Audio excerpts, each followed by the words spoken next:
Baik, sebelum kita ke usul yang ke-16, sepatutnya hari ini usul yang ke-16. Sebenarnya ada satu tajuk lagi ditinggal pada usul yang ke-15 semalam, iaitu huruf muqatta'ah. Sebab huruf muqatta'ah juga termasuk dalam mutasyabihat. Hari ini kita sentuh sikit lah tentang huruf muqatta'ah. Apa itu huruf muqatta'ah? Huruf-huruf yang dibaca di awal-awal surah, khususnya surah-surah Makkiyah, yang berbentuk huruf-huruf terpisah. Terpisah alif, lam, mim, yasin, kaf, ha, ya, ain, sad dan sebagainya lah. Okey. Ada 29 surah yang dimulakan dengan huruf muqatta'ah ini ya. Bilangan huruf muqatta'ah tu ada 14 semua, mewakili separuh daripada huruf-huruf hijaiyah. Okey. Dan kesemua bilangan 29 tu kita boleh tengok dalam carta kita lah, dalam dalam nota, boleh rujuk sendirilah untuk mencimatkan masa, boleh rujuk sendiri. Okey. Baik, huruf muqatta'ah ini walaupun mu'rab, tetapi selagi dia tidak dimasuki oleh amil, maka dibaca dengan jazam. Apa maksudnya? Kita tak boleh meletakkan i'rab kepadanya. Alif, lam, mim dibaca dengan jazam. Kenapa dibaca dengan jazam? Kenapa disukunkan? Sebab kita tak nak tak bagi. Kita nak tak alifun, dia jadi gapah. Nak tak alifin, dia jadi gapah. Nak tak alifan, dia jadi gapah. Lam, dia tidak ada amil untuk menjazam, menasab ataupun merafa'kannya. Tidak boleh dibaca lamun, lamin ataupun al-lamu ataupun alif lam, lamun, lamin, lamun. Tidak boleh diletakkan apa-apa keadaan i'rab sebab dia tidak dimasuki oleh mana-mana amil, maka dibaca dengan jazam, dimatikan alif, lam, mim. Okey. Huruf-huruf muqatta'ah menurut Khulafa'ur Rasyidin. Okey. Huruf muqatta'ah adalah sebahagian daripada Al-Quran dan ianya secara mutawatir. Ini tidak ada bangkangan. Ijma' semuanya mengatakan ia adalah ayat Al-Quran lah. Ayat Al-Quran ya. Cuma tidak ada Al-Quran, mana-mana ayat, mana-mana hadis mentafsirkan makna-makna di sebaliknya. Okey. Jadi jika sekiranya dia ada makna-makna tertentu yang menyangkuti perkara-perkara yang wajib kita tahu, sama ada akidahnya ataupun hukum hakamnya, mestilah ia ditafsirkan. Dengan itu huruf-huruf muqatta'ah ada maksudnya, tetapi dia tidak berkaitan dengan suatu yang wajib kita fahami. Sebab kalau ianya wajib kita fahami, ia tidak akan ditinggalkan tanpa ditafsirkan oleh Allah dan Rasulnya. Setakat itu ya. Kita tahu bahawa dia ada maksud, kita tidak diberitahu maksudnya adalah rahsia dan dia tidak berkait dengan sesuatu yang wajib kita tahu, akidah ataupun hukum hakam. Okey. Dan Khulafa'ur Rasyidin bersepakat, kalau kita tengok mereka mengatakan ianya adalah rahsia daripada rahsia Allah. Huwa sirrullah fil Quran. Ada rahsia tertentu. Rahsia tertentu. Sama ada Allah nak buka kepada sesiapa kita tak tahu, tapi setakat ini Nabi tak ayat, sahabat pun tidak tafsirkan, maka ianya dikira satu rahsia. Satu rahsia. Okey. Syambi mengatakan bahawa semua huruf ejaan, yakni huruf-huruf muqatta'ah termasuk ayat-ayat mutasyabihat dan tidak ada siapa pun mengetahui maknanya selain Allah. Dia merupakan rahsia Allah dalam Al-Quran ya. Begitu juga Abu Bakar dan Ali berkata ialah rahsia Allah. Daud Abihin mengatakan bahawa saya selalu bertanya Sya'bi. Sya'bi menjawab ini adalah rahsia Allah, jadi tinggalkanlah. Jangan tanya, tak payah tanya. Ianya adalah rahsia yang sengaja tidak diberitahu. Sama juga dengan Abdullah bin Mas'ud mengatakan tidak ada keimanan orang yang mukmin yang lebih afdal daripada keimanannya pada perkara ghaib. Bila berkaitan dengan huruf muqatta'ah, dia ibaratkan benda tu ghaib yang perlu diimani secara ghaib. Dan orang yang beriman secara ghaib ni yang dia tak faham tapi dia tetap beriman, kedudukannya tinggi dan Allah puji ya. Dan lantas Abdullah bin Mas'ud membaca alladzina yu'minuna bil ghaib. Orang mukmin yang Allah sebut tu ialah ciri-cirinya mereka beriman dengan apa yang mereka tak nampak, mereka tak tahu. Ibnu Katsir mengatakan silap tu orang yang mengatakan ada dalam Quran huruf-huruf atau ayat-ayat yang dibaca secara ibadah semata-mata. Jadi bagi dia, ianya bukan hanya bacaan semata-mata untuk mendapat pahala. Sebab Nabi SAW mengatakan Al-Quran ni setiap bacaannya dapat pahala. Paling kurang kita dapat pahala. Tak boleh kata gitu. Tak boleh kata paling kurang dapat pahala. Sebab apa? Sebab dia ada maknanya. Dia ada, kita kata apa ni, ada makna tersendiri. Kan? Bukan saja-sajalah. Kan? Baik, jika ada riwayat yang sahih berhubung dengan maknanya, kita menerimanya. Jika tidak ada, kita menahan diri, bertawakuf sehingga menerima dalilnya. Maksudnya Ibnu Katsir mengatakan dia ada makna, cuma kita bertawakuf, kita menahan diri daripada nak menterjemah sebab kita sekiranya kita tidak ada sumber-sumber autentik yang boleh mengaitkan dengan tafsirannya. Kalau tak ada, berdiam diri sahajalah. Itu lebih selamat, jalan selamat. Okey. Baik, kenapa masih ada yang mentafsirkan menakwilkannya? Okey. Selepas kita dah tadi bahawa salaf, khulafaur rasyidin dan banyak kita kata ulama-ulama mengatakan bahawa ianya adalah rahsia-rahsia Allah yang tidak perlu pun untuk kita mencari cara untuk mengetahuinya. Jika ada, terima. Jika tak ada, tak payah. Dan mereka mengatakan sirrullah, sirrun min asrarillah fil Quran. Jadi kenapa ada juga orang yang masih mentafsirkannya? Persoalannya, kenapa ada lagi yang mentafsir dan mentakwilkannya? Baik, takwilannya sebenarnya bukanlah secara qat'i. Ia hanya secara zanni saja. Maksudnya, sesiapa yang mentafsirkannya, tafsiran hanya sebagai zanni saja. Mereka tidak boleh ataupun mereka memang tidak mendakwa bahawa ini adalah takwilan ataupun tafsiran yang sebenarnya. Mereka hanya mengatakan secara zanni sahaja.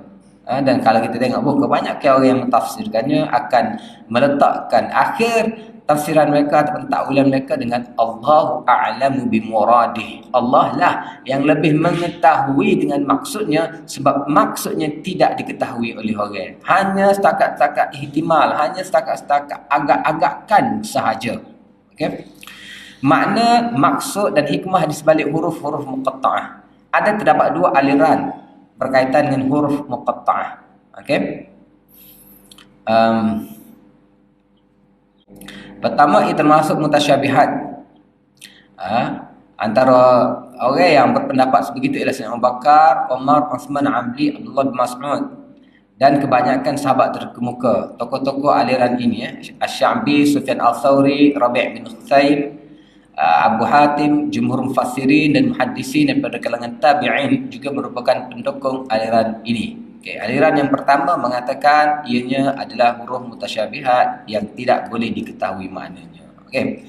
Golongan ataupun aliran yang kedua mengatakan maksud dan hikmat dapat diketahui. Ada manusia yang boleh mengetahuinya. Antara tokoh-tokoh yang berpendapat begini ialah Ibn Abbas, kebanyakan ahli kalam, Khalil Sibawai, Al-Farra, Ibn Qutaibah dan Abil Isma' Al-Misri. Termasuk golongan orang yang latar belakang ahli-ahli nahu ataupun ahli-ahli bahasa. Bagaimanapun mereka berbeza antara satu sama lain dalam menentukan maksudnya. Okey, tim yang kedua, tim yang pertama selamat sebab mereka tidak tim yang pertama mereka tidak berusaha pun untuk mentakwilkannya. Tim yang kedua mengatakan boleh, cuma mereka berbeza. Macam mana penentuannya?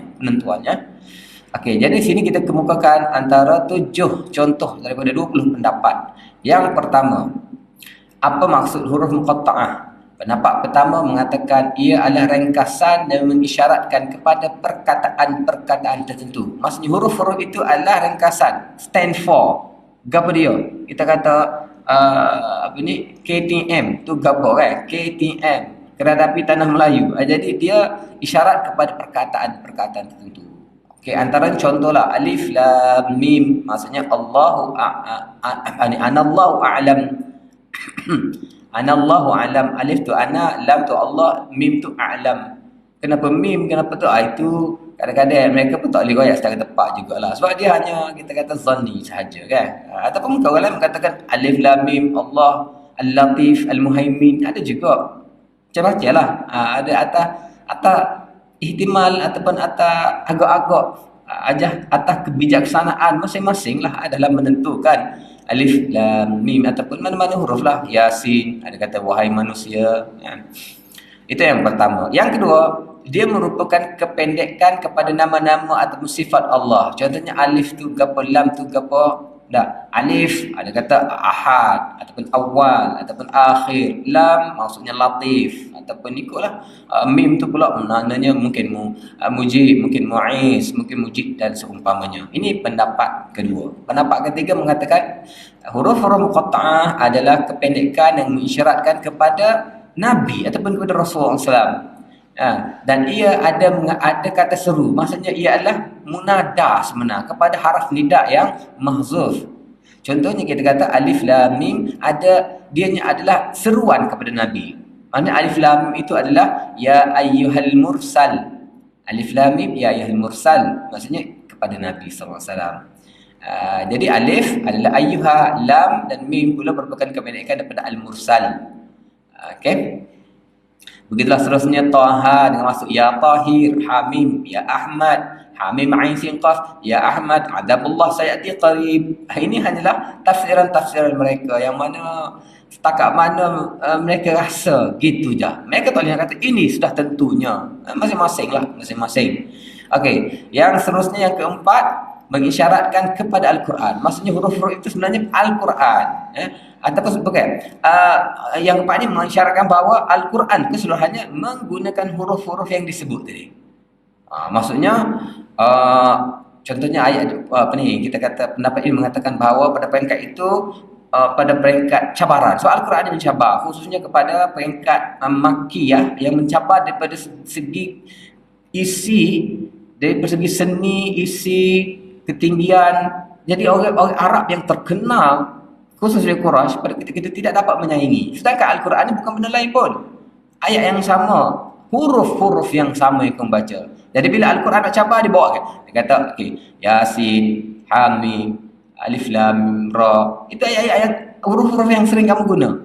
Okay? Kita guna ni je, kita guna lain pun. Kenapa kamu tidak boleh menyaingi Al-Quran? Sedangkan Al-Quran sentiasa mencabar. Bawa satu surah saja dan tak payah benda lain. Ayat huruf-huruf ini saja yang kamu. Ini pendapat Az-Zamakhsyari, Al-Baydawi, Al-Mubarrid dan seumpamanya. Juga pendapat pilihan Abdul Abbas, Ibn Taymiyah, Abdul Hajjaj, Al-Mizi. Jadi maksudnya ayat ini macam mencabar, maksudnya ini ayat Al-Quran ini adalah bahasa kamu, huruf-huruf kamu juga. Buatlah. Okey. Itu yang keempat. Yang kelima mengatakan yang keempat. Yang kelima, kaum musyrikin selalu buat bising pada ayat Al-Quran yang dibacakan. Contohnya pada poin ke awal, cara mereka nak provoke Nabi SAW atau cara mereka nak kacau Nabi SAW, apabila Nabi baca, dia orang bising. Dia orang buat bising. Sebagaimana Allah SWT telah sebut, qala alladziina kafaru la tasma'u li hadzal Qur'an walghaw fihi la'allakum taghlibun. Mereka berkata sama mereka, tak payah dengar apa ni Quran yang dibaca dan kita buat lara, kita buat kacau, kan? Jadi dengan menggunakan gaya bahasa baharu yang disebut huruf-huruf muqatta'ah, ini telah menarik perhatian mereka. Jadi keunikan cara ini membuatkan mereka terpana sekejap, terdiam, nak dengar. Sebelum ni bila dibaca mereka terus buat bising, tapi bila sebut lagu tu mereka macam terpana sekejap, terfikir. Ini gaya bahasa yang baru dan apa maksudnya, sehingga mereka terdiam dan sempat didengar oleh orang lain bacaan tersebut. Okay? Ini pandangan ahli nahwu yang bernama Qutrub, salah seorang anak murid si bawah. Yang keenam, mengisyaratkan secara halus kepada kisah-kisah ataupun hukum-hukum ataupun pengajaran yang lain yang hanya difaham oleh Nabi SAW dan orang-orang ar-rasikhuna fil ilm sahaja. Ini pendapat siapa? Pendapat Syah Waliullah. Baik. Yang ketujuh, ia merupakan nama-nama surah. Nama-nama surah, iaitu maksudnya surah apa kita kata? Alif Lam Mim, Hamim Sejadah ke. Jadi dia nama-nama surah itu disebut dengan perkataan tu. Ni kita kata apa? Surah Yasin. Surah apa ni? Surah Yasin. Ni surah apa? Surah apa lagi? Ada beberapa nama kan? Okey. Jadi contohnya hadis Nabi SAW telah menyebut, ataupun hadis menyebutkan, meriwayatkan Nabi SAW selalu membaca alif lam mim sejadah, dan alif lam mim hal ata'al insan. Jadi hal ata'al insan dan alif lam sejadah itu dia sebut dulu perkataan huruf muqatta'ah tu. Alif lam mim sejadah, alif lam mim hal ata'al insan. Okay. Atau setengah-setengah surah lain sudah ada macam Sad, ni surah Sad, ni surah Qaf, surah Yasin, surah Hamim. Ini pendapat si bawah lah. Namun meskipun walaupun kita kata hak ni pendapat yang ramai pakar, tapi pendapat ini mendapat kritikan juga, tak terlepas daripada kritikan. Okey. Antara lainnya ada 6 surah yang disebut dengan alif lam mim. 5 surah dengan alif lam ra.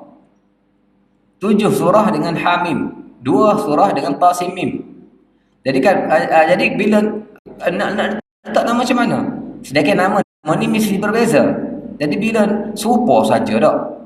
6 surah alif lam mim. Jadi kalaulah nak letak nama sungguh, kenapa buat nama serupa? Carilah ayat-ayat yang lain.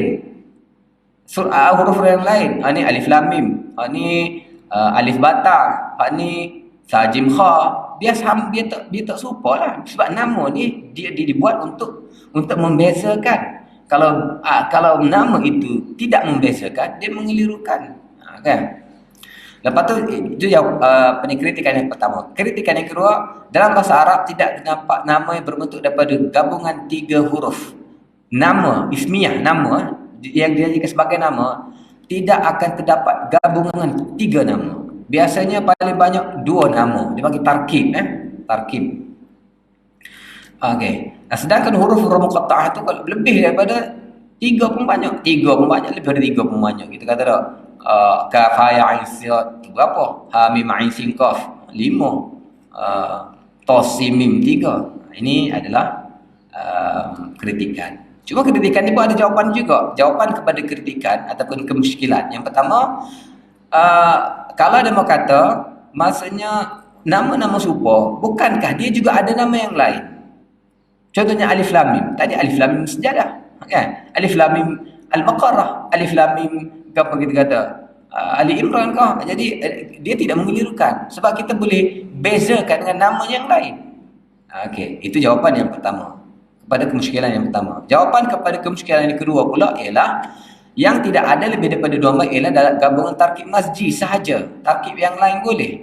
Tarkib masji ni ialah 2 nama asal sama-sama isim yang digabungkan menjadi 2 nama. Dalam bahasa Arab dipanggil tarkib masji. Contohnya kita kata Ba'la Bakka, Hadramaut. Kan? Ba'la Bakka daripada Ba'lun wa Bak. Bakun tu 2 perkataan dia jadi satu. Hadramaut pun juga. Hadra dan Maut. Ataupun Karbala ke tak? Karbala. Kara wa Bala. Jadi 2 perkataan digabung menjadi satu perkataan. Macam kita biasanya 2 lah kita kata tak. Gabung Pasimah 2 lah. Ada gabungnya jadi 2 asal 2 jadi 1. Itu panggil tarkib masji. Okey, dalam tarkib masji sahaja yang gabungan dia tidak lebih daripada 2. Tarkib yang lain boleh. Contohnya dikata, kalau kata ma qara'ta, kau baca apa? Lalu kita jawab, qara'tu alhamdulillah wa bara'atu minallahi wa rasulih. Kau baca surah apa? Saya baca alhamdulillah. Maksud alhamdulillah apa? Al-Fatihah lah. Lepas tu saya baca bara'atu minallahi wa rasulih. Apa dia tu? Surah At-Taubah lah. Jadi boleh kalau tarkib lagu tu. Ini jawapannya. Okey, sebelum kita pergi ke tajuk seterusnya, sebenarnya semua tadi tak kemah belaka. Semua boleh jawab.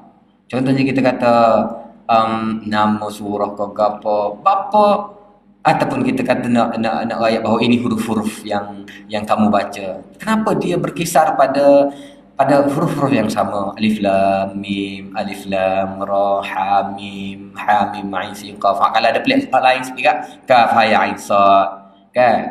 Lain lebih kurang. Kalau betul-betul dia nak ayat bahawa ini huruf-huruf hijai, huruf-huruf alfabet, apa dia tak guna beza-beza? Apa tak guna alif lam mim? So, alif bata, alif ba jim dal kau kita kata kan, ataupun huruf-huruf yang lain yang tak digunakan lain. Huruf dia ada 28 semua. Tapi kenapa berkisar pada Separuh besar yang kedua ulang-ulangan tu. Alif lam mim saja ada 5 tempat, ada 7 dan seumpamanya. Jadi semuanya sebenarnya kalau nak dikira tidak kemah ataupun sebagaimana kita kategorikan dia sebagai di bawah tajuk mutasyabih, bahawa dia bukannya satu benda yang muhkam, hanya andaian-andaian saja. Yalah, hak ni kata gitu, hak ni kata gini. Untuk ketepatannya pun tak boleh kita nak tidak ada pun yang mereka mengatakan ini adalah jawapan yang paling tepat. Paling kurang mereka katakan sedap hak ni. Mungkin rasa lebih rasa sedap pendapat ni, rasa sedap pendapat ni. Untuk mengatakan betul-betul inilah pendapat yang sepatutnya pendapat yang lain salah ataupun apa ni, inilah pendapat yang harus diterima, tak boleh kata juga. Kan? Yang kedua pula, okey, seterusnya siapa pula ar-rasikhuna fil ilm? Ar-rasikhuna fil ilm. Okey. Nabi SAW pernah mengatakan ar-rasikhuna fil ilm ialah orang-orang yang sumpahnya diterima Allah dan benar lidahnya, di samping melihara perut dan farajnya daripada sesuatu yang tidak halal dan tidak baik. Itulah orang-orang yang mantap ataupun ar-rasikhuna fil ilm. Jadi siapa ar-rasikhuna fil ilm pernah ditafsirkan oleh Nabi. Siapakah? Maksudnya ada golongan tersebut, golongan ar-rasikhuna fil ilm.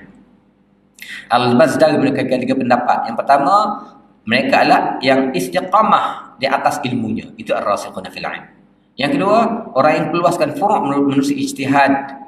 Yang ketiga, orang yang sampai hakikat sesuatu ilmu melalui ketiga-tiga salurannya, itu ma'rifat, ucapan dan amalan. Jadi ar-rasikhuna fil ilm yang sebut Al-Quran ni sebenarnya ada ditafsirkan oleh Nabi dan disebut didefinisikan oleh ulama. Jadi siapakah golongan mereka itu? Adalah golongan yang tersebut. Cuma malangnya kita ni tidak mencari ar-rasikhuna fil ilm. Mereka mencari syekh-syekh yang membawa ajaran-ajaran yang apa ni, ajaran-ajaran yang pernah ke jalan singkat.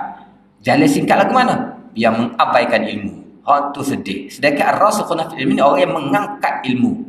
Orang-orang yang harus kita utamakan dalam belajar ataupun dalam nak menuntut, dalam menumpang pedoman, ialah orang-orang yang menyuluh dengan suluhan ilmu. Tapi kadang-kadang golongan ini tidak diberi tempat yang sepatutnya. Sebaliknya, golongan-golongan yang menawarkan jalan pintas yang meninggalkan ilmu dengan pelbagai, kita kata apa ni, apa kita kata, pelbagai kalau politician kita kata janji ni manis tak? Apa ni kita kata ni? Satu benda yang hayalan saja. Jalan pintas untuk rapat kepada Allah tanpa ilmu, tanpa Al-Quran, tanpa sunnah. Itu sebenarnya satu benda yang sangat-sangat dikesali lah. Okay. Yang itulah seterusnya berapa lagi definisi tentang kita boleh tengok dalam ni lah. Okey, seterusnya mengelak diri daripada mentakwilkan ayat-ayat mutasyabihat. Okey. Baik. Kita sepatutnya lah mempercayai bahawa ayat-ayat itu ada maknanya tanpa pernah ditafsirkan oleh Al-Quran maupun Al-Hadis.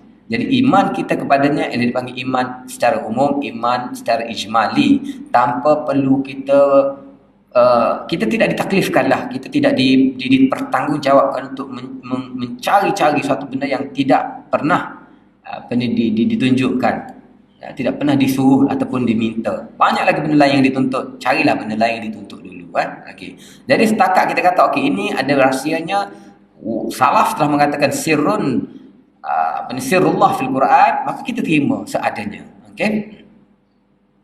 Baik, jadi yang sebenarnya lah Al-Quran sebagaimana Allah ayat, dia terbahagi 2. Ayat muhkam sebagai umul kitab, hak tu kita pegang. Carilah dalam ayat-ayat muhkam tu. Ayat mutasyabihat tak payah dah. Tak payah. Cari, sempurnakan hak-hak ayat-ayat muhkam dulu. Jadi tak perlulah kita bersusah payah untuk mengorek ataupun menggali satu benda yang tak patut pun kita gali. Saya banyak lagi benda yang patut kita gali. Baik. Sikap mufassir yang bijaksana terhadap ayat-ayat mutasyabihat. Yang pertama, menyerahkan maksud huruf-huruf muqatta'ah kepada Allah. Allahu a'lamu bimuradih. Allah lah lebih yang mengetahui dengan maksudnya.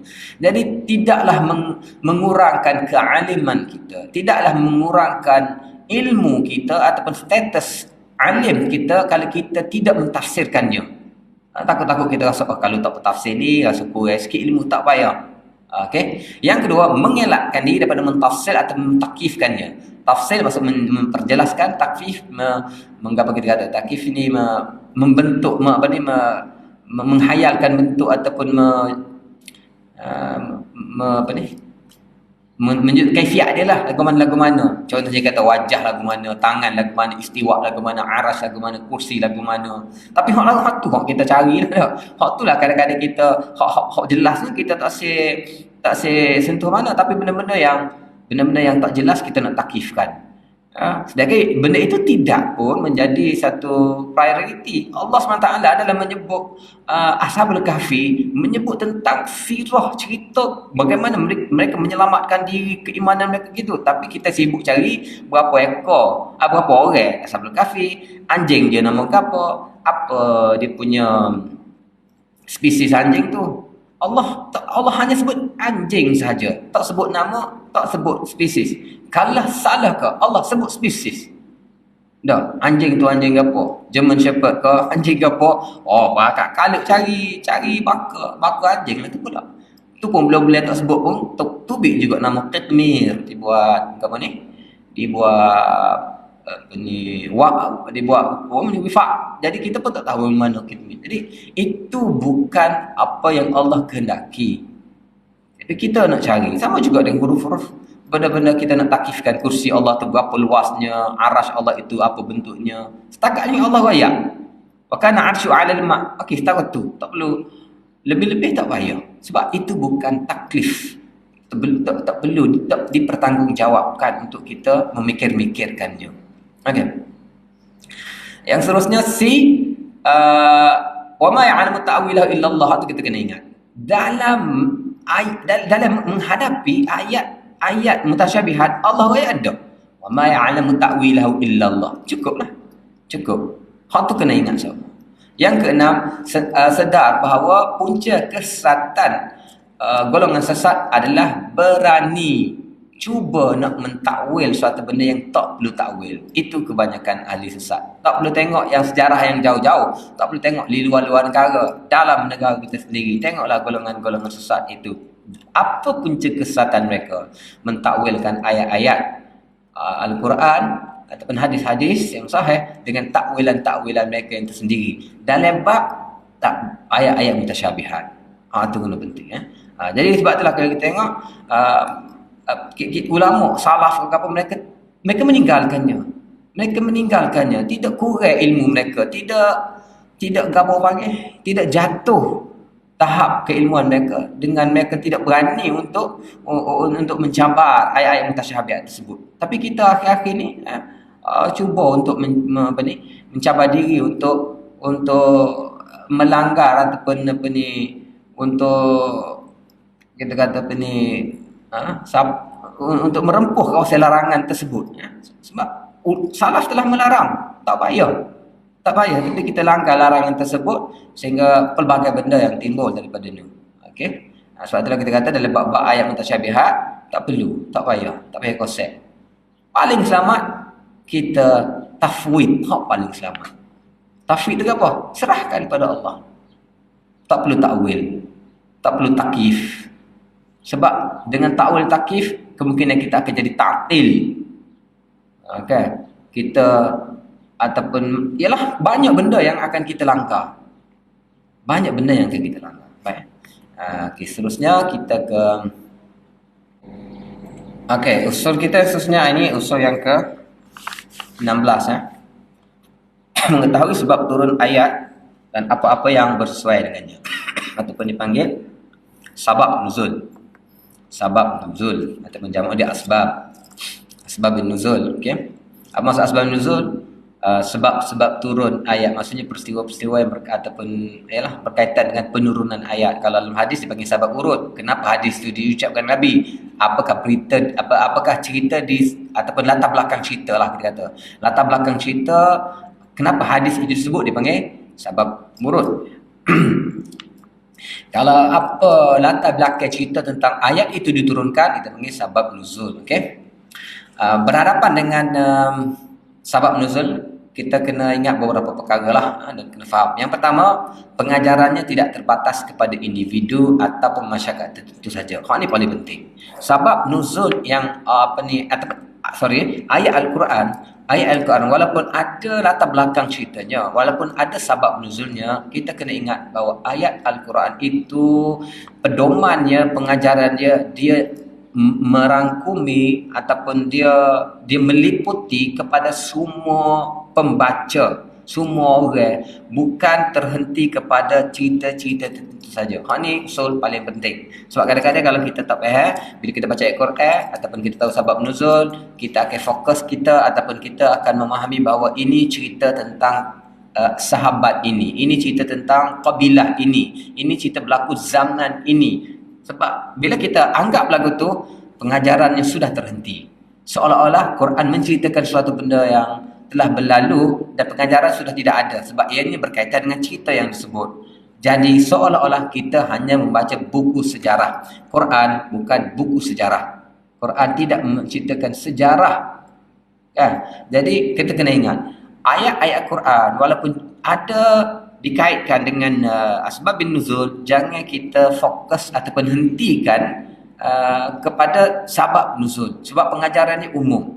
Sama juga dengan hadis. Hadis pun gitu juga. Sebab tu Nabi SAW, bila dia memilih menggunakan kata-kata dalam hadisnya, dia cuba kita tengok, dia banyak menggunakan bahasa ta'mim, bahasa pengumuman. Dia mengumumkan khitab kata-katanya.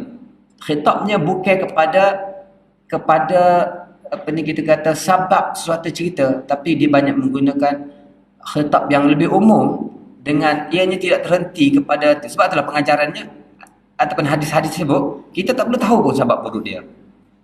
Ada benda yang boleh juga kita tahu, tapi kalau tak tahu pun tak apa. Tak tahu kenapa Nabi sebut kepada siapa ni? Nabi sebut zaman mana? Nabi tujukan kepada siapa? Tak perlu. Sebab apa yang Nabi riwayat tu, hadis-hadis yang Nabi sebut, pengajaran dia untuk kita. Sama juga dengan Al-Quran. Bila kita baca Al-Quran, kita kena ingat dia menuju kepada kita. Sebab itulah bila Allah sebut ya ayyuhalladzina amanu, kita kena rasa berbangga bahawa ayat itu ditujukan kepada kita. Jangan kita ingat bila ya ayyuhalladzina amanu terus kita ingat kepada Ansar, kita ingat kepada Muhajirin, kita ingat kepada para sahabat. Memang ya ayyuhalladzina amanu itu khitab asalnya ditujukan kepada sahabat, tetapi ianya juga kepada kita. Asalnya kepada semua orang yang beriman, termasuk kita, dan sampailah bila-bila. Hak tu paling penting. Sebab itulah bila baca Quran, tafsir ataupun tengok tafsiran Quran, kena kait-kaitkan dengan kesemuanya. Termasuk yang pertama sekali adalah kita sendiri. Jangan kita hentikan kepada ini sahabat, ini orang kafir itu. Bila celaan ataupun teguran kepada kaum-kaum kafir, kita henti ke situ, kita tengok teruknya gini. Jangan, dia masih lagi, walaupun kadang-kadang benda tu ditujukan kepada bukan orang beriman, tapi sifat-sifat tersebut. Malah cerita-cerita tentang samai-samai dulu pun. Kenapa Allah sebut? Allah tidak sia-sia. Kenapa Allah masih sebut lagi cerita jenayah lakukan oleh kaum Lut? Nak ayatnya bahawa jenayah itu masih ada dan akan berterusan sampai bila-bila. Kita akan berhadapan dengan moral, dengan kita kata kejatuhan moral yang telah dilakukan oleh kaum Nabi Lut. Kalau Allah bercerita tentang wailul lil mutaffifin, kita ingat benda itu juga berlaku dalam masyarakat kita dan ditujukan kepada sezaman dengan kita, bukan pada zaman itu sahaja. Itu benda yang paling penting kita ingat dalam memahami Al-Quran. Yang kedua, mempelajari sebab nuzul berarti mengetahui apakah lagi perkara yang peristiwa yang boleh termasuk di bawahnya. Jadi sebab nuzul juga penting. Kita tak kata sebab nuzul tak penting. Tak semestinya kita kata tak perlu tahu sebab nuzul. Sebab nuzul juga kita kena tahu, penting juga. Ada beberapa ayat yang kita tak boleh faham dengan baik tanpa mengetahui sebab nuzulnya. Cuma gitulah kita nak ayat, jangan kita hentikan pengajarannya pada sebab nuzul. Sebab dia akan jadi kitab sejarah tanpa pedoman yang kita ambil daripadanya. Kan? Yang ketiga, tanpa mengetahuinya tidak mungkin ayat di bawah ini dah fahami. Itu fala junaha alai an yattabu fi bihima fala junaha alaihi ay yatawaf bima. Okey, jadi banyaklah sebenarnya selain pada ayat ni kita sebut lepas ni, kita tak akan mampu untuk memahaminya dengan baik kalau kita tahu cerita di sebaliknya. Okey, di kebanyakan tempat sebab nuzul tidak tidak disebutkan, memandangkan ia tidak diperlukan. Ada juga tempat-tempat tak perlu sebut sebab dia tak perlu ke. Pengajarannya lebih luas, lebih merangkumi, lebih mencakup kalau kita tidak fokuskan kepada sebab nuzulnya. Bukanlah dimaksud dengan nazalat fi kadza, maksudnya peristiwa tertentu. Umum lafaznya yang Nabi dikira. Okey, bila kita tengok dalam mana-mana hadis, mana-mana riwayat, mana-mana asar, perawi mengatakan nazalat fi kadza, ayat ini turunkan pada cerita sekian-sekian, bukan bermaksud bahawa ayat itu diturunkan merujuk kepada peristiwa tersebut, tetapi dia merujuk peristiwa tersebut dia boleh masuk dalam ayat tersebut. Maksudnya ayat itu sesuai dengan cerita. Sebab tu dia kata umumul lafz yang diambil kira, dipanggil al-ibrah bi umumil lafzi la bi khusus sabab. Ini paling penting. Al-ibrah, pengajaran yang kita ambil ialah bi umumil lafz, dengan umumnya lafaz, bukan dengan khususnya sebab.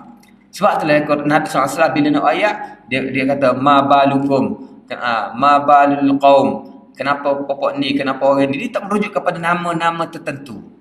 Bila sebut nama-nama tertentu, kita akan fokuskan kita ni kepada satu. Tapi Nabi menggunakan, ataupun Nabi bila tanya tentang air di telaga Buda'ah tersebut, Nabi kata al-ma tu umum, air ini. Nabi tak kata telaga itu, Nabi gunakan kata air ini. Ataupun mana-mana, perhatikanlah hadis-hadis Nabi pun begitu juga. Dia menggunakan lafaz yang umum walaupun sebabnya khusus. Kalau kita macam kita orang yang yalah, kalau kita tengok orang yang bijak ataupun kita kata ahli-ahli politik yang cuba untuk lari daripada dikenakan statement-statement yang mungkin akan digunakan, dia akan cuba lari untuk mengumumkan kata-kata dia kan, supaya ia tidak terperangkap dengan kata-kata sendiri. Itu cara dia untuk lari daripada terperangkap dengan statement-statement dia. Dia pandai guna tu. Tapi Nabi SAW, dia bukan lari gitu, tapi dia cuba nak umumkan pengajaran yang ada disebut. Apa yang keluar daripada mulut dia adalah untuk kesemua orang sampai ke hari kiamat. Al-Quran, kalau kita perhati Al-Quran hadis, kita kena ingat lagu tu. Jangan kita fokus kepada khusus sebabnya, tapi umum lafaznya. Okay? Apabila satu ayat dikatakan turun 2 kali, ia berarti surah itu sesuai dan terapkan pada peristiwa yang ada kaitan. Okey, contohnya bila perawi mengatakan ayat ini turun pada 2 kali, ataupun ayat ini turun pada sekian, dan ada pula mengatakan pada sekian. Ia bukannya 2 kali, tapi ayatnya ayat itu sesuai dengan 2 peristiwa tersebut. Okey. Makna sebab nuzul ataupun sabab nuzul okey. Maknanya adalah peristiwa yang berlaku pada zaman Nabi SAW atau soalan yang dikemukakan. Okey. Sebab nuzul ni asasnya bila satu peristiwa berlaku, ayat turun berkaitan dengannya, ataupun biasanya melalui soalan. Bila ada orang tanya kau, yas'alunaka 'anil khamri wal maisir, yas'alunaka 'anil mahillah, yas'alunaka, bila Nabi ditanya, kalau Nabi dapat jawab, Nabi jawab. Kalau Nabi tidak dapat jawab, Nabi kata tunggu dulu sehingga wahyu turun. Wahyu turun menjawab itu adalah sebab nuzul juga kepada persoalan-persoalan. Sebab tengok banyak juga persoalan-persoalan, sama ada daripada luar ataupun daripada sahabat-sahabat sendiri. Nabi menjawab itu dikira sebagai sebab nuzul lah. Okay. Sebab nuzul Al-Quran secara keseluruhannya. Okay, ini kita harus tahu juga. Sebab nuzul Al-Quran secara keseluruhannya ialah bukan merujuk kepada peristiwa itu, tapi merujuk pada keumuman sebab. Contohnya, kekufuran, syirik, jahil, sesat, itu menjadi sebab nuzul kepada ayat-ayat yang turun untuk menghilangkan kekufuran tersebut. Kenapa ayat ni, ayat pedoman, ayat apa? Untuk menghilangkan kejahilan, kesesatan, kekufuran, kejahilan dan seumpamanya. Itu asasnya, umum. Ada. Jadi Allah SWT sebagaimana dalam Al-Quran sebut, ya ayyuhalladzina amanu qad ja'akum burhanun min rabbikum wa anzalna ilaikum nuran mubina. Wahai orang beriman, telah datang kepada kamu burhan daripada Tuhan kamu, dan kami telah turunkan cahaya yang jelas. Cahaya jelas, cahaya mubin ni jelas kepada kamu. Jadi cahaya itu untuk tadilah, maksudnya itu sebab turunnya tadi tidak untuk menyuluh kejahilan kamu. Contohnya kita kata syirik. Syirik adalah sebab nuzul kepada turun ayat-ayat tauhid. Kezaliman sebab nuzul turun ayat-ayat keadilan. Kan? Apa lagi? Ikutlah ayat-ayat ayat-ayat hukum ke apa, sebab kita tak tahu ataupun maharaja-lelanya pemimpin jahat, mungkin turunlah ayat-ayat jihad dan seumpamanya, kan. Dalam bab penyelewengan eksploitasi ekonomi pula, itulah ayat-ayat tentang kaitannya wailul lil mutaffifin alladina idza talu 'alan nas yastawfun wa idza kaluhum aw wazanuhum yukhsirun. Ayat gitu sebab benda tu berlaku, okey. Kerosakan masyarakat apa semua tu lah ayat-ayat tentang akhlak, gitulah semuanya. Itu asasnya, asas kita tahu. Baik. Sebab turun yang khusus. Okey, sebab turun yang khusus pula mungkin berupa, pertama mungkin berlaku perselisihan, pertelingkahan antara masyarakat, katalah kita kata contohnya pernah berlaku antara Aus dan Khazraj akibat daripada hasutan orang-orang Yahudi. Aus dan Khazraj ni orang asal Madinah dan dia hidup bersama dengan Yahudi. Orang Yahudi ni jadi batu api semua kadang-kadang. Nak bila mereka sudah peluk Islam. Sebelum peluk Islam mereka sentiasa bergaduh sama sendiri. Walaupun sebenarnya mereka adalah adik-beradik. Ada pun saudara, sepupu, sepapak sebenarnya asalnya Aus dan Khazraj. Ada sekali itu selepas peluk Islam dah mereka sudah bersatu, dah tinggalkan belaka dah semua. Mereka dicuba diracun oleh Yahudi sehingga mereka tercetus semula perbalahan yang lama. Maka turunlah ayat khusus kepada mereka, iaitu ya ayyuhallazina amanu in tuti'u fariqam minal ladzina utul kitab yaruddukum ba'da imanikum kafirin. Wahai orang beriman, kalau mu nak taat kepada orang ahli kitab Yahudi inilah, yaruddukum ba'da imanikum kafirin, nescaya mereka akan kembalikan kamu selepas kamu beriman menjadi kafir pula. Khusus kepada Aus dan Khazraj. Kaifa takfuruna wa antum tutla 'alaikum ayatullah wa fikum rasuluh. Ini tegurannya. Bagaimana kamu boleh kufur sedangkan ayat-ayat Allah dibaca kepada kamu dan di kalangan kamu ada Rasulullah. Wa may ya'tasim billahi faqad hudiya ila siratal mustaqim. Ya ayyuhalladzina amanu taqullaha haqqa tuqatih wa la tamutunna illa wa antum muslimun. Wa atasimu bihablillahi jami'an wa la tafarraqu. Berpegang teguhlah kamu dan jangan lagi berpecah belah. Wadhkuru ni'matallahi 'alaikum id kuntum a'da'an fa'alafa baina qulubikum fa asbahtum bi ni'mati ikhwana. Ayat ini ditujukan khusus kepada Aus dan Khazraj yang hampir-hampir tercetus balik disebabkan kita kata suntikan jarum oleh orang Yahudi. Ini sebab khusus. Tetapi jangan kita fokuskan pada sebab ini saja. Untuk tahu cerita ni tak ada masalah. Kita kena tengok pada kita kena tengok ayat ni ditujukan kepada kita juga. Tak. Contohnya kita kata ayat ini tepat kena atas kepala kita apabila 5 tahun sekali. 5 tahun sekali kita sentiasa berhadapan dengan situasi sebegini. Ayat-ayat ini harus ditengok, diperhatikan, direnung bahawa Allah berbicara dengan kita dalam apa jua keadaan, dan ayat-ayat ini adalah dalam bentuk mengingatkan kita bahawa Allah telah menyatukan kita. Kenapa? Dengan nikmat yang besar Allah menyatukan kita. Tiba-tiba kita nak apa panggil? Allah pernah selamat kita daripada birai api neraka, tapi tiba-tiba kita nak berpecah belah. Kan? Jadi kalau kita fokuskan kepada ialah ayat khususnya turun pada tu, tapi kita sendiri cuba baca ayat sebenarnya. Banyak lagi ayat yang sebenarnya kalau kita baca dia merujuk direct kepada situasi kita. Baik, silap teruk kita kata tindakan seorang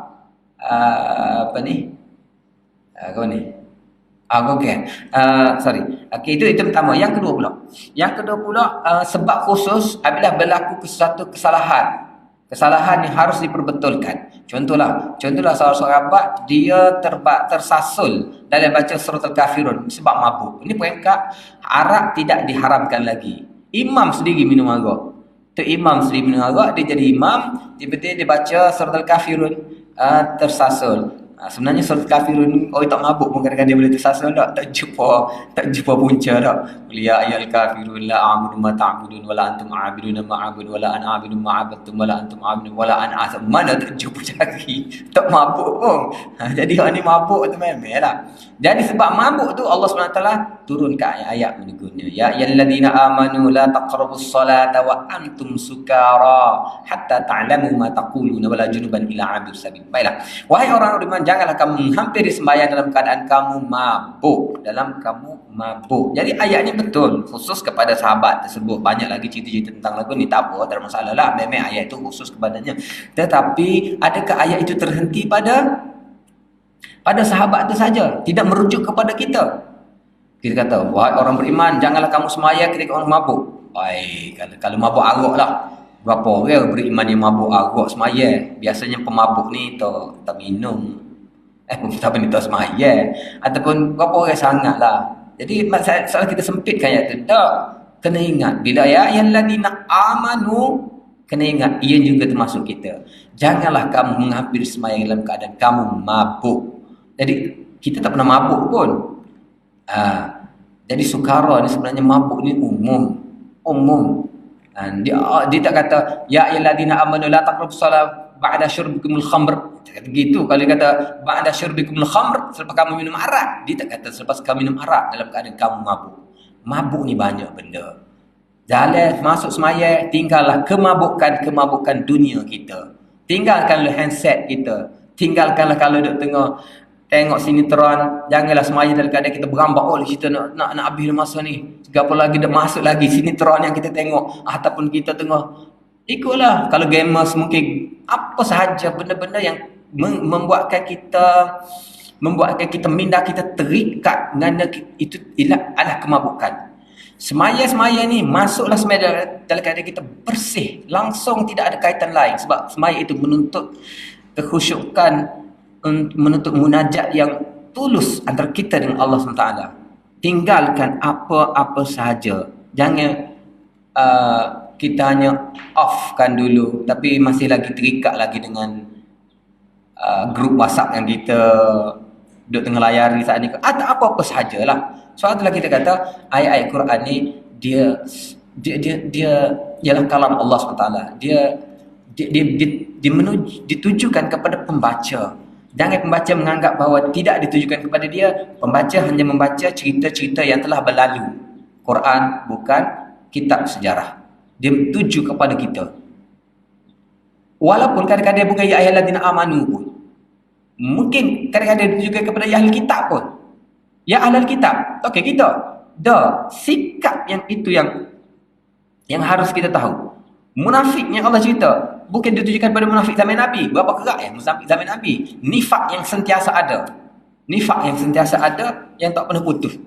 Hak tu yang kita kena ingat. Okey. Yang ketiga, kehendak seseorang. Ini berlaku khusus untuk Sayyidina Abu Bakar. Sayyidina Umar. Sayyidina Umar sendiri dia kata, kehendak aku telah menepati kehendak Allah pada 3 perkara. Contohnya maqam Ibrahim.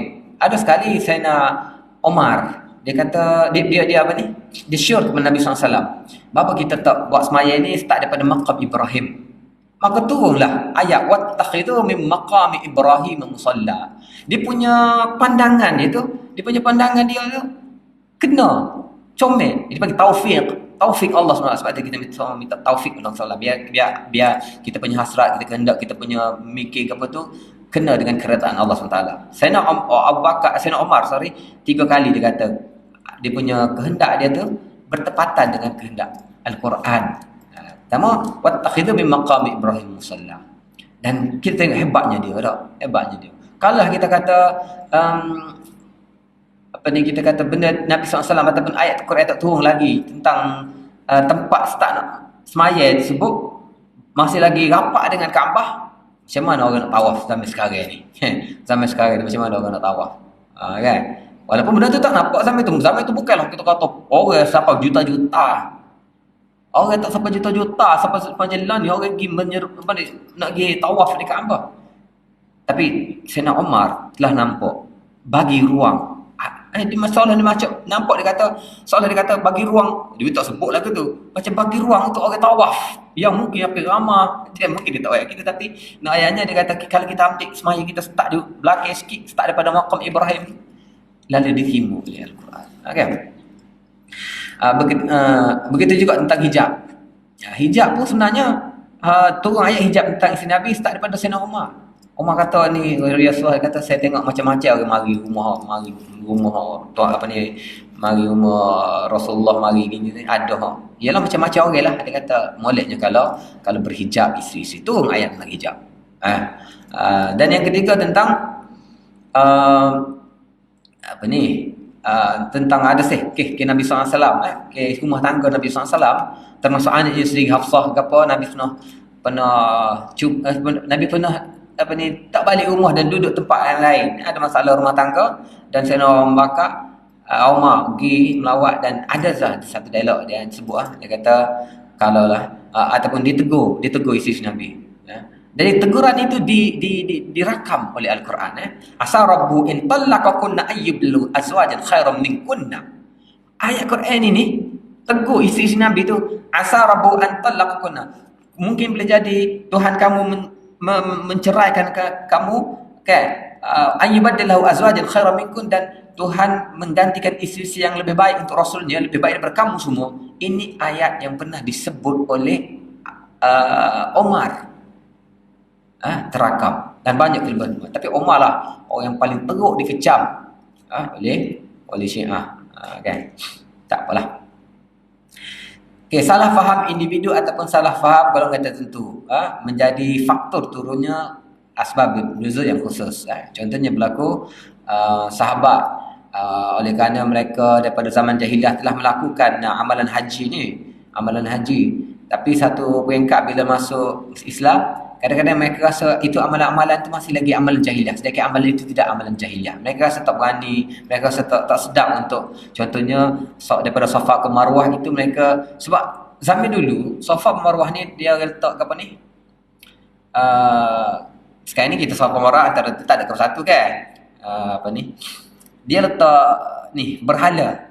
Jadi lari ke arah berhala, mari seolah-olah dia letak berhala tu macam kita lari ke dua berhala tersebut. Jadi sahabat serta tak sedar hati lagi lah. Lalu turunlah ayat membetulkan persepsi tersebut. Inna safa wal marwah min sya'airillah. Faman hajjal bait aw i'tamara fala junaha alaihi an yattawaf bihima. Ayat ni kan. Jadi barang siapa yang pergi haji tak ada masalah untuk dia tawaf, untuk dia berlari-lari di Safa dan Marwah. Jadi kalau kita tak tahu la junah ala ayat tawaf bihima ni, kita tahu cerita sebenar, kita tak faham apa Allah kata tidak menjadi kesalahan sebab ini manasik haji, ini kita kata apa, ini adalah aktiviti haji. Macam mana Allah kata salah? Tak salah sebab pernah sahabat merasa salah. Sebab masalah sebab zaman dulu mereka letak patung. Jadi bila tu mereka menganggap bahawa ini perbuatan syirik, melari ke arah patung. Sedangkan asalnya itu larian tersebut mengenangkan Siti Hajar yang berlari cari air itu kan. Jadi kesilapan itu diperbetulkan. Jadi ayat ini khusus untuk perbetulkan. Okay? Begitu juga soalan-soalan yang dikemukakan Nabi SAW, yas'alunaka 'anil Dzulqarnain. Okay? Dan Nabi jawab, itu khusus. Okay? Okey, antara contoh soalan bagi peristiwa semasa. Contohnya soalan mereka, yas'alunaka madza yunfiqun. Mereka bertanya kepada Engkau Muhammad, apakah yang mereka hendak belanjakan? Maksudnya banyak mana yang kena waktu berinfak ni? Jadi kul ma anfaqtu min khairin falil walidain wal aqrabin wal yatama, ataupun kepada siapa kan. Jadi turunlah ayat tersebut merujuk kepada persoalan mereka. Okey. Kalau contoh peristiwa yang akan berlaku pula, contoh mereka bertanya yas'alunaka 'anis sa'ah ayyana mursaha. Jadi jawapan itu adalah merujuk kepada soalan mereka tanya bila akan berlaku. Faedah mengetahui sebab-sebab turun ayat. Pertama, kefahaman yang tepat tentang ayat-ayat tertentu sangat bergantung kepada sebab turun. Jadi silaplah kalau kita mengatakan bahawa ianya semata-mata sejarah saja. Cuma kita kena imbang lah. Kena imbang. Janganlah kita apa kita kata ni, terlalu mencari sebab nuzul bagi semua ayat. Hak mana dia membantu ataupun hak mana riwayat-riwayat sebab nuzulnya berdasarkan riwayat orang sahih, kita terimalah. Kita terima. Dan kita tahu bahawa pengajaran tidak terhenti pada situ. Jangan kita hentikan pengajarannya kepada sebab nuzul. Dia juga merujuk kepada siapa saja sampai bila-bila, termasuk yang pertama sekali kita sebagai pembaca ayat itu tujukan kepada kita. Pengajaran untuk kita. Sebab apa? Sebab banyak juga kali-kali tengok riwayat-riwayat ataupun kita kata apa ni? Mufassir lah. Kitab-kitab tafsir yang cuba untuk memasukkan riwayat-riwayat, sokongan-sokongan asbab nuzul kepada kita kata ayat-ayat yang ditulisnya. Kan? Jadi oleh kerana ialah sebab mereka adalah mufassir. Bila kan mufassir, jadi kalau mungkin kalau ada sebab nuzul bonus lah. Bila membicarakan tentang ayat, okey, ayat ni sebab apa? Apa kita kata maki komadani ko ataupun dia boleh tu lah maklumat fakta-fakta ayat ni tentang apa hukumnya gapo, segi balaghahnya gapo, seginya sebab nuzul. Okay, kalau ada satu bonus, ayat ni ada asbab nuzul dia. Okey. Tetapi bukan semua ayat ada asbab nuzulnya. Jadi oleh kerana gitu, kita kena tengok asbab nuzul ni hak mana ada. Tetapi di sana dalam masa yang sama juga banyak riwayat-riwayat yang cuba mengaitkan suatu peristiwa dengan sebab nuzul. Kena tengok juga riwayat-riwayat tersebut. Jangan asal ada saja masukkan. Sebab banyak juga mufassir-mufassir memasukkan sebab-sebab nuzul berdasarkan riwayat-riwayat yang tidak sahih. Hak tu tak boleh. Begitu juga sebagaimana kita sebut sebelum ni, hak paling teruk sekali ialah cerita-cerita Israiliyat yang memang menjatuhkan nama baik para anbiya, para rasul. Hak tu lagi tak boleh. Jadi kena pilih, kena saring juga, kena saring. Pertama, kalau ada sebab nuzul, satu bonus untuk membantu. Malah ada peristiwa yang tidak boleh tidak kena faham dia dulu. Macam tadi, kenapa Allah kata la junaha alai an yatawaf bihima, yani in Safa wal Marwah. Baru kita tahu sebabnya ada gini-gini. Ada benda-benda yang kita kena tahu, ada benda-benda yang kita tak tahu pun tak apa. Sebab al-ibrah bi umumil lafz la bi khususis sabab. Ibrah itu diambil daripada umumnya lafaz ayat Quran, bukan sebab khusus di belakang ataupun latar kepada cerita. Okey. Apalagi kalau yang berlaku itu daripada riwayat-riwayat tidak sahih yang boleh menimbulkan masalah. Riwayat-riwayat tersebut tadi apa ni, apa kata ni, riwayat-riwayat Israiliyat yang menjatuhkan maruah para anbiya, ataupun riwayat-riwayat Syi'iyat yang menjatuhkan Nabi, para sahabat dan juga isteri-isteri Nabi secara halus ataupun secara tabarrak ataupun secara jelas. Sebab itulah dalam bab tu kena strict, pilih riwayat-riwayat yang sahih saja sebagai sokongan ataupun dukungan. Pun begitu, kena ingat ianya bukan apa ni, maksudnya kena tengok umum lafaz juga, kena imbang lah, kena imbang. Okey. Okey, banyak faedahnya. Antara faedahnya lah, antara kita boleh baca sedikit, antara faedah mengetahui asbab nuzul. Yang pertama, mengetahui maksud sebenar ayat. Ini faedah. Jadi kita boleh tahu maksud sebenar ayat melalui asbab nuzul. Ada juga. Jadi bonus lah untuk mengetahuinya, satu bonus. Okey. Contohnya firman Allah Taala, "Qul la ajri fi ma uhiya ilayya muharraman ala ta'imin yat'amuhu illa an yakuna maytatan aw daman masfuhan aw lahma khinzir fa innahu rijsun aw fisqan hal uhilla li ghairihi faman ittara ghaira baghin wala 'adin fa inna rabbaka ghafurur rahim." Ayat ini contohnya lah kita kata la ajid, katakanlah aku tidak mendapati apa yang diwahyukan kepadaku diharamkan untuk orang yang memakannya, melainkan maksudnya apa yang haram dari segi makan ni, apa yang haram makan itu, anyakuna maitatan, makanan itu bangkai, okey, au daman nasfuhan, ataupun darah yang yang dialirkan, au lahma khinzir, ataupun daging babi, fa innahu rijsun au fisqan, uhilla li ghairi. Kena gitulah, maksudnya hak ni adalah kita kata ayat-ayat yang mengatakan tentang benda-benda yang haram, makanan-makanan yang haram. Cuma faman ittara ghaira baghin wala adin fala fa inna rabbaka ghafurun rahim. Kalau dalam kes darurat itu lain ceritanya. Okey. Zahirnya ayat itu, zahirnya ayat kita baca tadi, dia menunjukkan benda-benda yang diharamkan. Maksudnya hak ni sahaja yang diharamkan. La ajid fi ma uhiya ilayya muharraman ala ta'imin ayat'amahu illa. Maksudnya illa tu dia panggil apa illa ni? Macam dia dihasarkanlah, dia disempitkan, dia khususkan bahawa ini adalah makanan-makanan yang tidak boleh. Selain daripada hak ni boleh belaka. Ini makanan-makanan yang tak boleh. Selain daripada hak ni boleh belaka. Ini zahir ayat.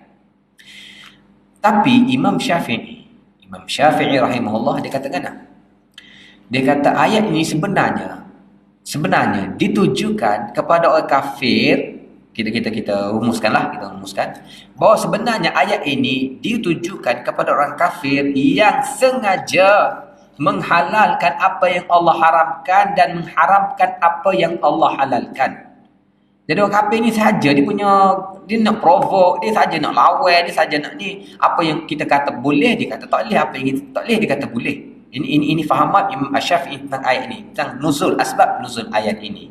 Contohnya dia kata gini, macam kita kata kita mahu kita warning orang lah, katalah doktor, dia warning kau sakit. Pak cik hari ni jangan makan benda-benda manis. Dia katakan hari ini saya nak makan benda manis belaka. Saja dia nak lawan. Jadi ayat ini sebenarnya respon kepada golongan tersebut.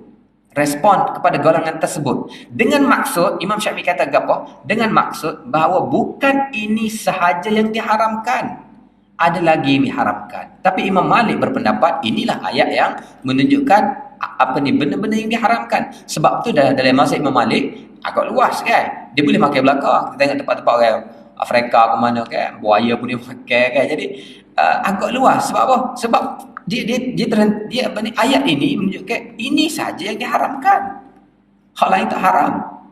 Tapi bagi Imam Syafi'i dia kata tak, bukan tu. Sebab nuzulnya begini. Ayat ini respon kepada sikap orang-orang kafir yang mana kita kata halal, dia kata haram, mana kita haram. Jadi ini adalah satu bentuk jadi sebab daripada pemahaman dia, ayat ini, daripada sebab nuzul pada ayat ini, Imam Syafi'i berpendapat bukan ini sahaja yang diharamkan.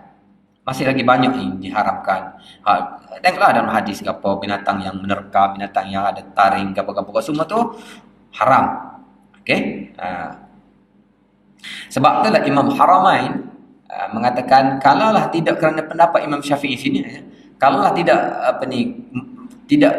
saya tak tahu pendapat Imam Syafi'i gini, maka saya akan berpegang dengan pendapat Imam Malik sebab kemah pendapat Imam Malik tersebut. Okey. Jadi ini pendapat Imam Syafi'i berdasarkan sebab nuzul. Cuma kalau kita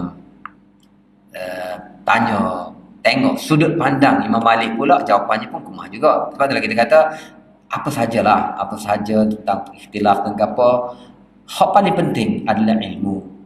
Apa sahajalah, man arada dunya fa'alaihi bil ilm, man arada al-akhirah fa'alaihi bil ilm, man aradahuma fa'alaihi bil ilm. Semua benda jangan sempitkan, jangan sekatkan telaah kita dalam ilmu. Sebab kalau kita bahas berpanjang ni, kemah juga ahli Imam Malik.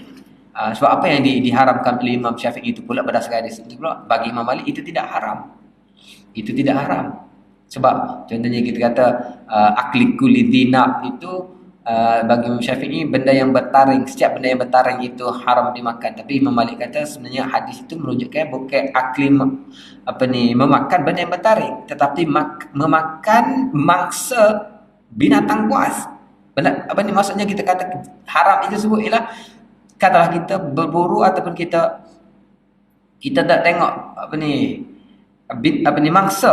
mangsa kepada kambing yang telah dimakan oleh binatang buas, itu haram. Kan? Bukan binatang buas itu sendiri. Jadi tak apalah. Apa-apa saja pun dia tak terhenti kepada kita mengkaji, belajar. Sebab dengan belajar kita akan lebih rasa kita tidak tahu. Dengan belajar kita akan rasa kita lebih perlu pada tahu. Orang yang merasa dia tahu semua, orang yang merasa dia boleh menghukum ke apa, biasanya dia tak belajar sampai peringkat yang sepatutnya. Bila dia tahu setakat tu ya. Betul lah, semakin kita belajar, semakin kita rasa kita jahil kan. Sebab banyak lagi benda, sudut pandang yang semua, kita kena tengok daripada semua sudut pandang, semua perspektif. Barulah kita nampak satu objek itu dengan jelas apabila semua sudut pandang kita tengok. Jangan hanya tengok daripada satu jendela saja, maka kita sudah boleh memastikan satu benda. Skopnya harus luas. Okey. Boleh kita ringkaskan sedikit Contoh lagi ayat Allah kata ya ayyuhalladzina amanu la taqulu ra'ina wa qulu zurna wasma'u walil kafirina adzabun alim. Wahai orang-orang beriman, jangan kamu sebut ra'ina tapi sebut unzurna. Hak ni kalau kita tak tahu asbab nuzul kita takkan faham. Asbab nuzul dia sebenarnya ialah sebagaimana diriwayatkan oleh Ibnu Abbas ialah orang sahabat dulu apabila mereka nak lebih memahami daripada apa yang Nabi ajar, mereka tak dapat tangkap dengan molek, mereka pergi pula Nabi, mereka akan minta cara beradab mereka adalah ra'ina, ra'ikan kami ya Rasulullah. Tetapi kebetulan perkataan ra'ina dalam bahasa Yahudi bermaksud mencaci, bermaksud ada beberapa maksud, antaranya ialah kita kata bahasa cacian lah, seperti bodoh kan, bodoh, dungu, ataupun ra'inan maksud penggembala kita. Jadi kebetulan Yahudi dia dengan sahabat kata gitu, dia pun kata-kata kepada Rasul, tapi niat dia untuk mencaci. Dan dia bergembira sebab apa? Dia kata sebelum ini kita boleh caci dia belakang-belakang je, nusuk-nusuk, tapi hari ini kita boleh caci dia depan muka dia. Nampak macam bodoh ya Muhammad. Kita kata ini dia pun sengih, dia tak tahu yang kita caci dia.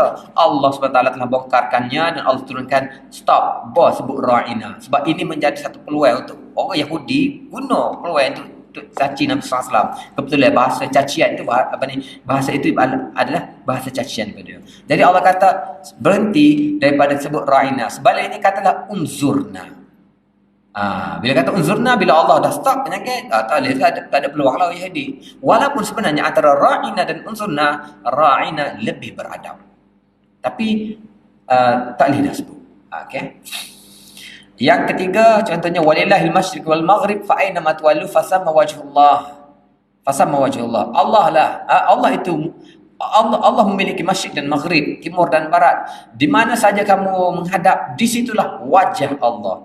Kalau kita tak tahu latar belakang cerita ataupun asbab nuzul, dengan ayat ini saja, kita ambil ayat ini saja, kita akan dapati bahawa dalam bab menghadap Allah Taala, hadaplah ke mana-mana pun tak apa. Maksudnya tidak menjadi satu tuntutan untuk menghadap ke arah kiblat dalam semaya, sebab Allah kata fa aina ma tuwallu fa thamma wajhullah. Mana saja kamu menghadap, itulah wajah Allah. Jadi kiblat tak payah.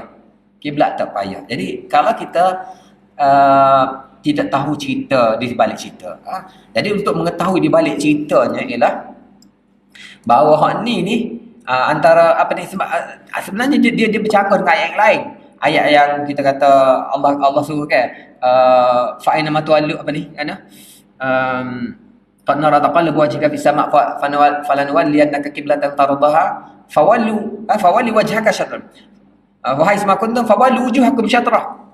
Fahai semua kuntum fawallu wujuhakum syatrah. Hak ni ayat suruh menghadap Kaabah. Hak ni ayat kata ada lah mana-mana tak apa, Allah di mana-mana. Apa ni, Allah arah mana pun tak apa. Hak terkata jangan nak semaya duk mana-mana pun, carilah arahnya itu syatrah Masjidil Haram.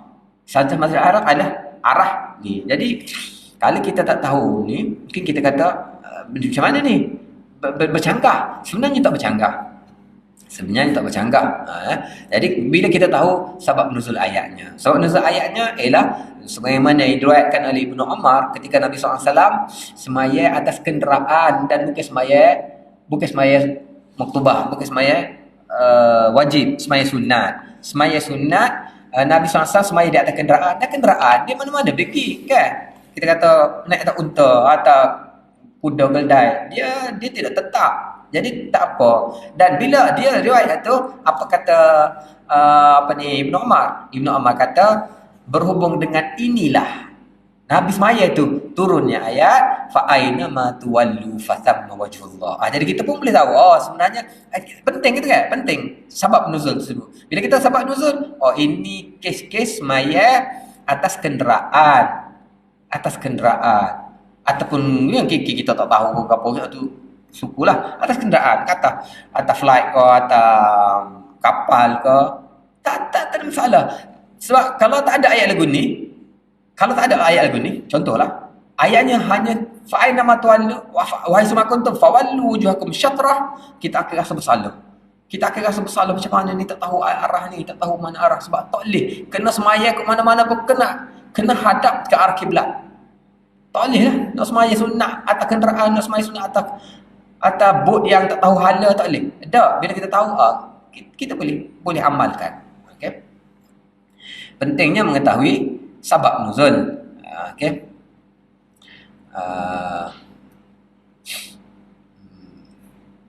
Apa ni?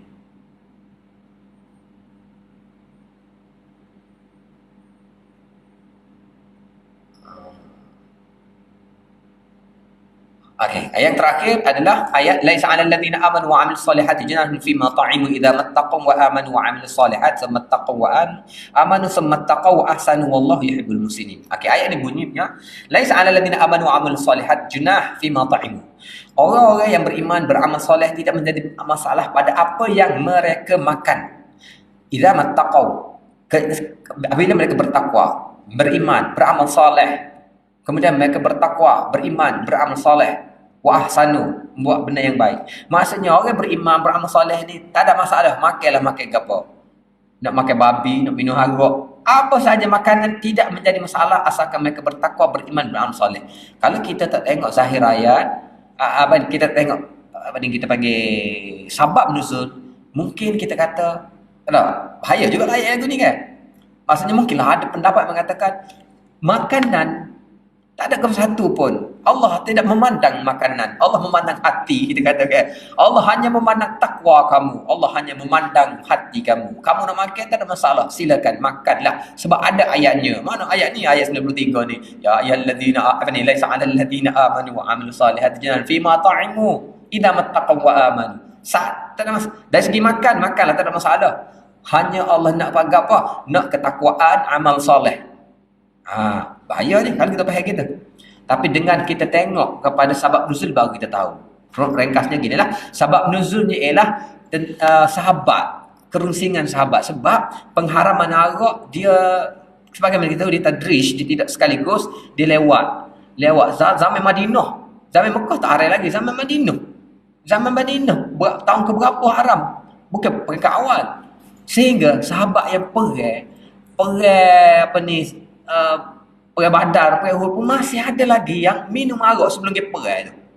Untuk mendapat semangat ni kan. Minum arak sebab tidak diharamkan lagi pada masa itu. Jadi lepas timbul saja ataupun turunnya pengharaman arak, maka setengah-setengah sahabat fikir, lagu mana sahabat-sahabat kita yang syahid dalam keadaan arak masih ada dalam perut dia. Jadi kerunsingan ini datang kepada sahabat-sahabat yang melihat bahawa sahabat-sahabat mereka mati dalam keadaan meminum arak lagi. Jadi ayat ni turun untuk mengatakan tak ada masalah apabila mereka bertakwa gini-gini, tak ada masalah. Dan memang waktu sebelum turunnya pengharaman. Bila dah turun pengharaman, tak boleh dah lah, haram dah lah. Hak tu kes yang jadi dengan mengetahui sebab nuzul ini kerunsingan sahabat kepada teman-teman yang mati yang mana sebenarnya sebelum turunnya ayat pengharaman. Tak bolehlah kita guna ayat ni untuk kita kata tak ada masalah makan. Bolehlah kita nak melancong ke Vietnam kalau tak boleh carilah restoran yang ada tak ada halal ke apa kan. Tak boleh. Cara-cara mengetahui sebab nuzul tak ada lain melainkan kena cari riwayat-riwayat yang sahih saja. Itulah cara dia, carilah riwayat yang sahih. Okey. Apabila cara-cara berinteraksi dengan berapa ayat nuzul. Okey. Katalah kalau ayat nuzul tu ada beberapa untuk satu peristiwa. Untuk satu peristiwa tu ada beberapa ayat nuzul. Cara lagu mana? Cara-cara untuk praktisingannya ialah kita kena tengoklah, ataupun ginilah paling senang ialah kadang-kadang peristiwa itu sebenarnya ataupun ayat itu sebenarnya turun bersesuaian dengan beberapa peristiwa, tetapi cara perawi itu, perawi mengatakan nuzilat fi kaza ataupun unzilat fi kaza. Perawi mengatakan ayat ini turun dengan cerita A. Orang perawi B kata ayat ini turun untuk cerita C. Sebenarnya tak. Sebenarnya bukan khusus. Sebenarnya ayat itu kita kena faham bersesuaian dengan A bersesuaian dengan B. Sebab kadang-kadang satu ayat dia bersesuaian dengan beberapa peristiwa. Malah bukan setakat tu. Sampai bila-bila. Sampai kepada hari ini ayat itu turun sesuai dengan peristiwa kita hari ini. Okey.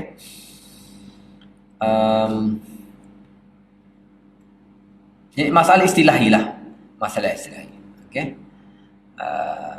Beberapa peringatan penting berhubung sebab nuzul. Okey. Setengah pembaca terpedaya, okey, menyangka kisah yang disebutkan merupakan sebab nuzul bagi ayat, bagi satu ayat. Okey, padahal ianya bukanlah, padahal bukan begitu. Maksudnya kekeliruan. Kita ingat ini sebab nuzul, sebenarnya bukan. Syekh Waliullah berkata ulama banyak sekali menyebutkan perkara-perkara yang sebenarnya bukan merupakan sebab nuzul. Okey, Syekh Waliullah sebut ni sebab dia bukan sebab nuzul tetapi sebab-sebab yang lain. Contohnya pertama istishhad. Istishhad ni maksudnya sebagai dalil. Sahabat dia kata hak ni sebab nuzul. Sebenarnya bukan sebab nuzul. Ini dalil kepada serupa. Dalil yang kedua perumpamaan. Hanya umpama saja, bukan sebab nuzul. Yang ketiga dalil penguat. Yang keempat meriwayatkan hasil bertepatan maksudnya dengan ayat Quran. Maksudnya ini hanya ketepatan dengan Al-Quran saja, bukan sebab nuzul. Tapi cara dia kata unzilat hak kaza, unzilat fi hadza, diturunkan kaitan ni. Sebenarnya itu istilah-istilah yang harus kita faham. Okey. Adakah umum lafaz yang diambil? Okey, hanya dua pendapat pula. Ada kita nak pakai umum lafaz ke ataupun khusus sabab? Ada dua pendapat. Sebenarnya yang paling mahal pakailah umum lafaz lah, umum lafaz. Okey. Kecuali benda-benda yang khusus saja betul-betul. Macam kita kata tabat tiada Abi Lahab bin Watab. Tu tak khusus tu. Tu khusus kepada Abu Lahab tu. Tu khusus kepada Abu Lahab. Okey. Kita katalah dulu untuk hari ini. Alhamdulillah kita dapat dengan cara ni dapat habiskan juga usul yang ke-16. InsyaAllah esok kita sambung ke usul 17. Cuma usul 17 ni pun panjang juga. Sedap juga. Kita tahulah boleh habiskan satu masa ataupun makan masa 2 hari juga. InsyaAllah usul yang ke-17. Subhanallah, bika asyhadu an la ilaha illa anta astaghfiruka wa atubu ilaik. Subhana rabbika rabbil izzati amma yasifun. Wassalam.